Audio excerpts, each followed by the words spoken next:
Assalamualaikum warahmatullahi wabarakatuh. Alhamdulillah, alhamdulillahirabbil alamin.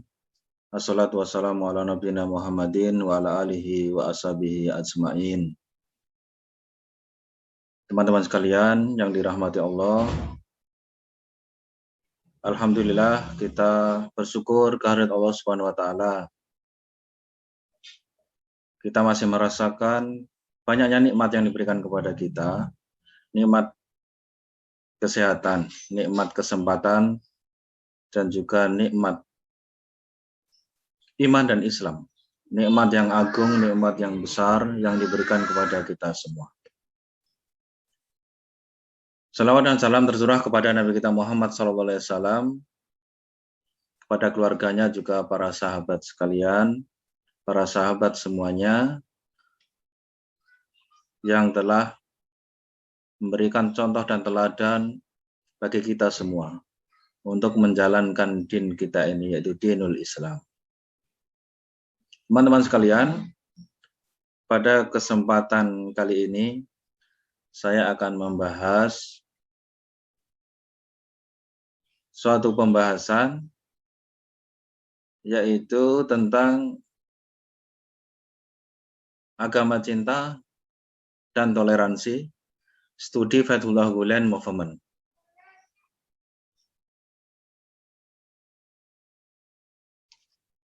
Teman-teman sekalian, kita akan memulai yaitu pengertian agama cinta dan toleransi.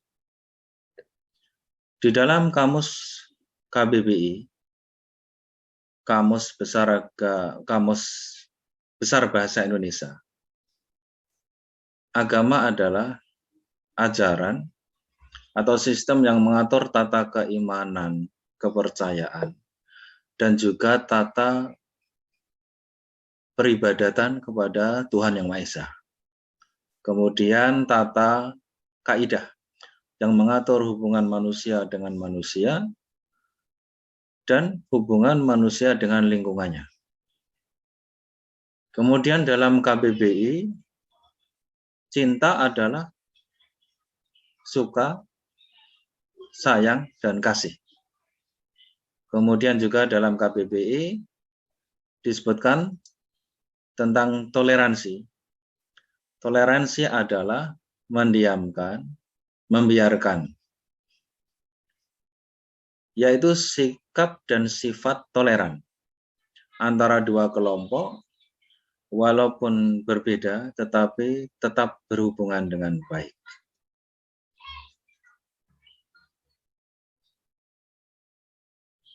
Pendahuluan, baiklah teman-teman sekalian, tindak kekerasan dalam berbagai bentuknya menjadi suatu fakta sosial yang menyeliputi sepanjang perjalanan hidup manusia. Ada berbagai bingkai dan kemasan yang dilakukan oleh para pelaku tindak kekerasan. Ada berbagai argumentasi yang dijadikan alibi untuk membenarkan kekerasan atau kejahatan yang mereka lakukan. Ada yang beralasan dengan alasan ketimpangan ekonomi, stabilitas politik, ketidakadilan, bahkan ada yang mengatasnamakan agama. Dalam hal ini, mereka mencari alasan itu untuk membenarkan kejahatan dan kekerasan yang mereka lakukan. Teman-teman sekalian, kemajuan teknologi, khususnya kemajuan teknologi komunikasi, kita rasakan memberikan dampak positif bagi kita semua. Tetapi di sana juga ada dampak negatif, yaitu oleh para pelaku kekerasan ini dijadikan sebagai alat komunikasi. Jadikan alat komunikasi yang begitu mudah mereka mengatur, merencanakan, mengkoordinir kepada teman-temannya, yaitu para pelaku tindak kejahatan dan kekerasan. Maka fenomena ini memunculkan kecemasan-kecemasan, ya. Kecemasan-kecemasan dalam menatap masa depan peradaban yang semakin kering dari nilai-nilai kemanusiaan. Dalam konteks penyelamatan peradaban dan perdamaian kontemporer, ada salah seorang master sufi dari Turki yang bernama Fethullah Gulen. Dia mendedikasikan dirinya melalui upaya-upaya pendidikan dan gerakan lainnya dalam suatu konstruk pemahaman dan tindakan ajaran Islam yang berbasis cinta, kasih sayang, dan toleransi.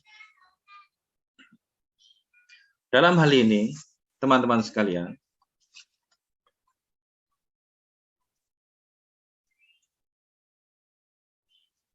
beliau ingin mengajarkan kepada masyarakat luas bahwa sesungguhnya ajaran Islam yang sebenarnya itu adalah agama cinta, agama kasih sayang, dan agama toleransi. Baiklah, kita akan sampaikan yang berkaitan tentang biografi Fethullah Gulen. Muhammad Fethullah Gulen dilahirkan di Erzurum, sebuah kota di Turki Timur, pada tahun 1938. Gulen kecil dididik oleh orang-orang yang berkarakter sufi. Ayahnya Ramiz Afandi, dikenal sebagai seorang ulama yang santun. Kemudian ibunya Rafi'ah Hanim adalah seorang yang taat beribadah dan juga solehah. Ibunya lah yang pertama kali mengajarkan ngaji Al-Quran, dan saat berusia 4 tahun, Gulen kecil ini telah menghatamkan Al-Quran dalam waktu sebulan. Pada masa kanak-kanak, ia sekolah di sekolah-sekolah dan juga surau-surau. Selain Al-Quran, ia juga belajar tentang ilmu-ilmu sosial, sains, dan juga filsafat. Kemudian ia lulus madrasah pada tahun 1958. Setelah remaja, ia diizinkan untuk berkhutbah atau berceramah di beberapa tempat di kotanya. Kemudian pada saat berusia 20 tahun, dia ditunjuk untuk menjadi imam dan khotib di salah satu masjid di kotanya. Karena ia sering berceramah dan berkhutbah, maka akhirnya dia menjadi seorang yang terkenal di Turki. Teman-teman sekalian, agama cinta dan toleransi adalah misi utama Fethullah Gulen. Allah telah menghendaki adanya keanekaragaman, tetapi pada saat yang sama Allah menghendaki perdamaian dan persatuan. Allah tidak menghendaki konflik dan perpecahan. Karena Allah yang menciptakan keanekaragaman, di mana manusia diciptakan berbeda-beda, maka logislah apabila Allah memberikan perlindungan kepada seluruh manusia.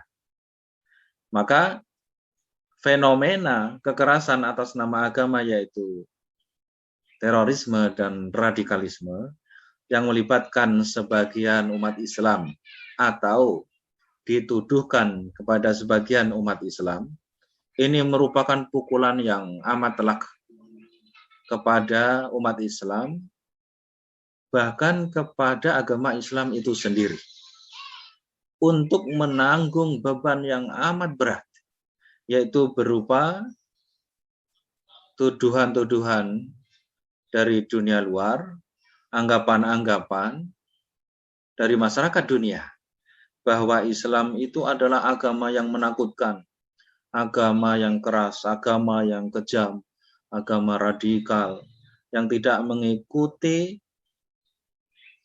perdamaian, kesejahteraan, kemakmuran. Agama yang tidak mengakui pluralitas dan berbagai tuduhan negatif lainnya. Potret seram yang ditampilkan sebagian umat Islam inilah yang menjadi kegelisahan seorang yang namanya Fathullah Gulen ini. Bagi Gulen, Islam itu bukanlah sumber masalah, tetapi Islam adalah problem solver, yaitu pemecah masalah. Jalan keluar dari permasalahan-permasalahan yang ada, itu bisa diselesaikan di dalam Islam. Maka ada sebuah ungkapan, real Muslim cannot be terrorism. Artinya apa?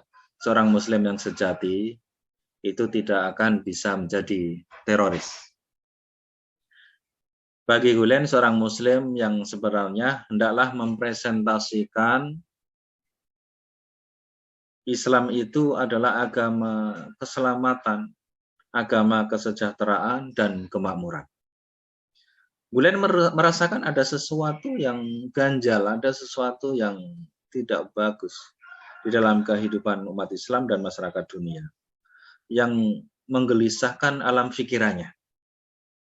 Hal itu dirasakan Gulen dari praktek militerisme yang terjadi di berbagai negara. Konflik-konflik ini terjadi di berbagai negara. Konflik dengan alasan kepentingan politik, konflik karena ras dan suku, konflik umat beragama, termasuk di Turki sendiri, di mana Gulen ini dilahirkan. Teman-teman sekalian, termasuk revolusi yang dilakukan oleh Kemal Atatürk, sejarah kelam Turki yang masih sama-sama kita ingat, tidak saja menyisakan konflik yang berkepanjangan sampai hari ini antara kelompok-kelompok kepentingan, tetapi juga menimbulkan tindakan radikalisme yang terjadi di mana-mana. Tentu ini suatu hal yang sangat memprihatinkan. Maka teman-teman sekalian, kepercayaan atau percaya kepada Tuhan yang Maha Esa itu tidak cukup. Seorang beriman mesti berbuat baik kepada Tuhan dan juga berbuat baik kepada manusia. Ada poin penting yang kita ambil adalah berbuat baik, juga berbuat baik kepada manusia. Lebih tinggi dari sekedar iman adalah cinta, bagaimana sesama manusia ini tidak ada kebencian, ya, tidak ada iri dengki. Hendaklah yang ditampilkan adalah cinta, kasih dan sayang antara sesama manusia. Maka seorang beriman mesti berbuat baik kepada sesama manusia. Maka cinta sesungguhnya lebih tinggi daripada iman. Karena itu setiap orang dalam berbuat baik untuk Tuhan maupun untuk sesama manusia, hendaklah didasari dengan rasa cinta. Ya. Hendaklah didasari dengan rasa kecintaan kepada sesama manusia. Bahkan perdamaian dan keharmonisan dalam agama-agama di atas muka bumi ini dapat ditemukan di dalam agama cinta. Agama cinta adalah agama universal yang dapat dicapai oleh berbagai pemeluk agama, ya, baik Islam maupun yang lainnya. Seorang Muslim yang penuh cinta akan dapat menerima perbedaan-perbedaan pendapat, keyakinan, serta dia benar-benar menghayati pesan agama bahwa perbedaan pendapat, perbedaan antar umat beragama ini adalah bentuk daripada kasih sayang. Spirit ini menegaskan bahwa cinta dan kasih sayang adalah sumber toleransi. Maka setiap Muslim harus menjadikan sosok Nabi Muhammad, Nabi kita Muhammad SAW adalah sebagai uswah, sebagai teladan kita, sebagai contoh bahwa beliau adalah seorang yang penuh cinta dan kasih sayang. Gulen menyerukan toleransi dengan membawa secara bersama-sama dalil-dalil Al-Quran, dalil-dalil dari hadis Nabi Sallallahu Alaihi Wasallam, dan juga pandangan-pandangan inklusif dari para tokoh-tokoh sufi seperti Al-Ghazali, Jalaluddin Rumi, dan yang lain-lainnya. Gulen berusaha meyakinkan dunia bahwa toleransi, cinta dan kasih sayang adalah benar-benar ajaran Islam yang sesungguhnya.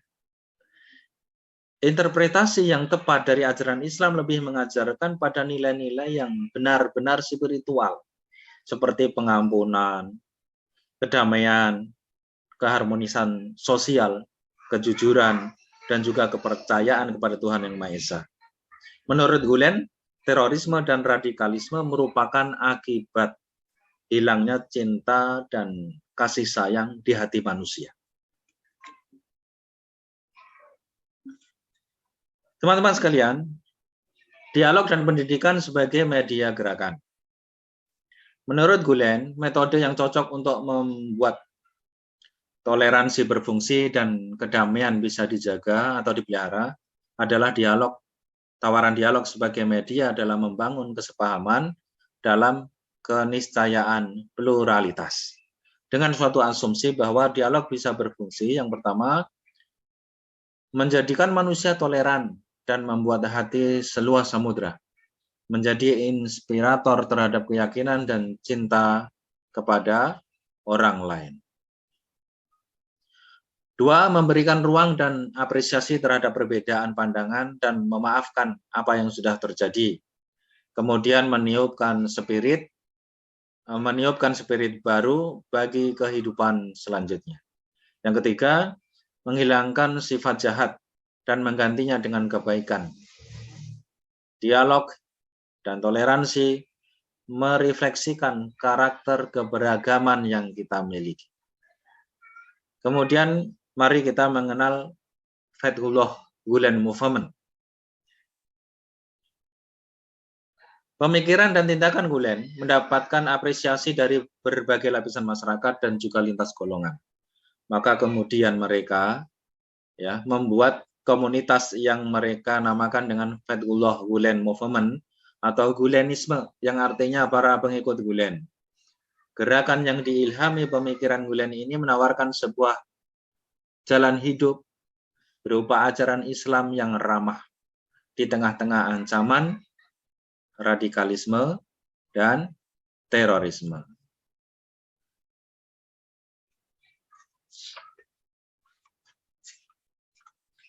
Dialog di sini dalam artian bersama-sama antara dua orang atau lebih untuk mendiskusikan permasalahan tertentu dan membentuk satu landasan yang sama di antara mereka. Gulen menyebutkan dialog adalah aktivitas yang menempatkan makhluk hidup pada tempatnya atau pada porsinya. Setiap orang dihargai karena kejujuran dan kesadaran tujuannya. Jika seorang bertindak berdasarkan kejujuran dan kesadaran, maka dia senantiasa merasa menang. Maka kita berbicara tentang yang lebih penting daripada tindakan itu adalah niat seorang dalam bertindak. Niat itu lebih penting dan lebih utama daripada tindakan.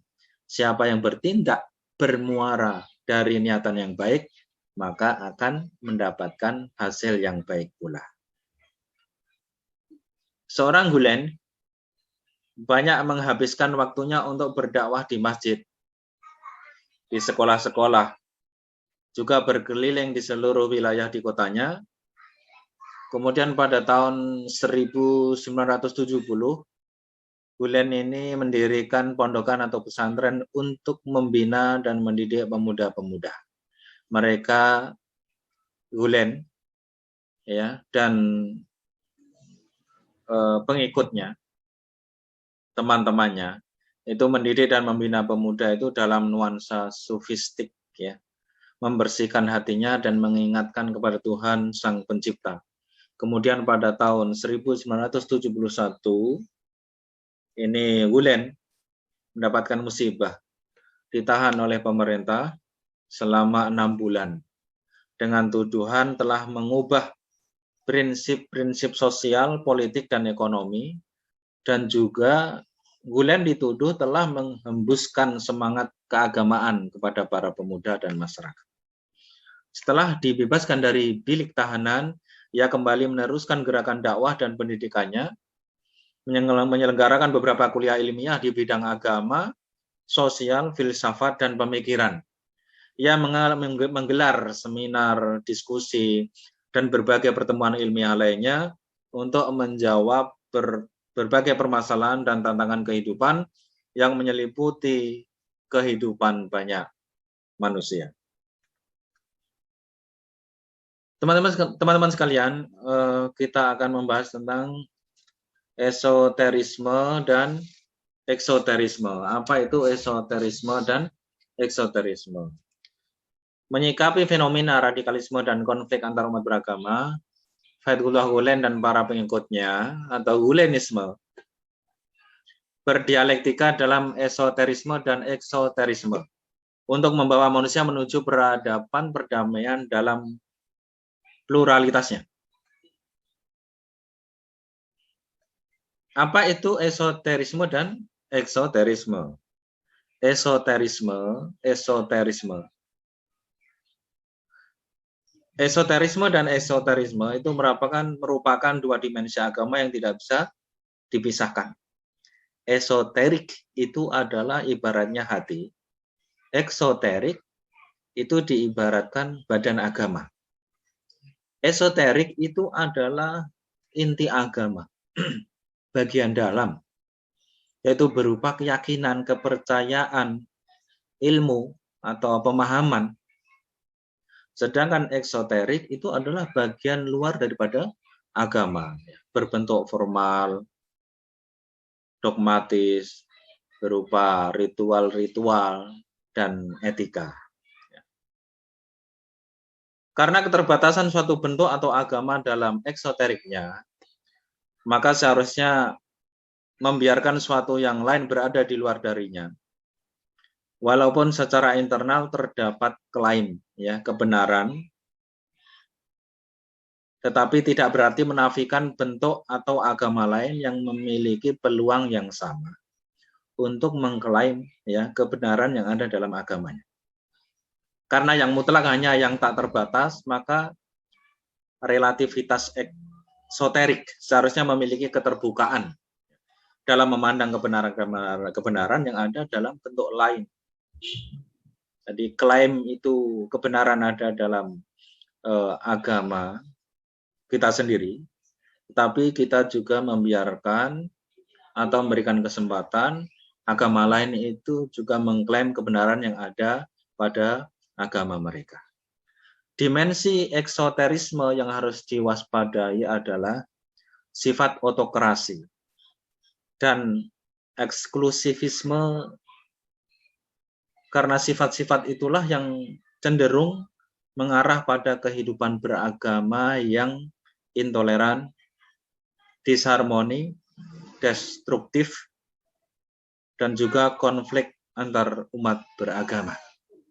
Nah, sifat inilah sifat eksoterisme yang berupa otokrasi dan eksklusif inilah yang kemudian bisa menimbulkan keresahan-keresahan di tengah masyarakat ketika kemudian menimbulkan sikap intoleran, disharmoni, destruktif, dan bisa berakibat kepada konflik antar umat beragama. Teman-teman sekalian, mudah-mudahan apa yang saya sampaikan ini bermanfaat, khususnya bagi saya sendiri. Apabila ada kesalahan, saya mohon maaf. Saya akhiri. Wassalamualaikum warahmatullahi wabarakatuh.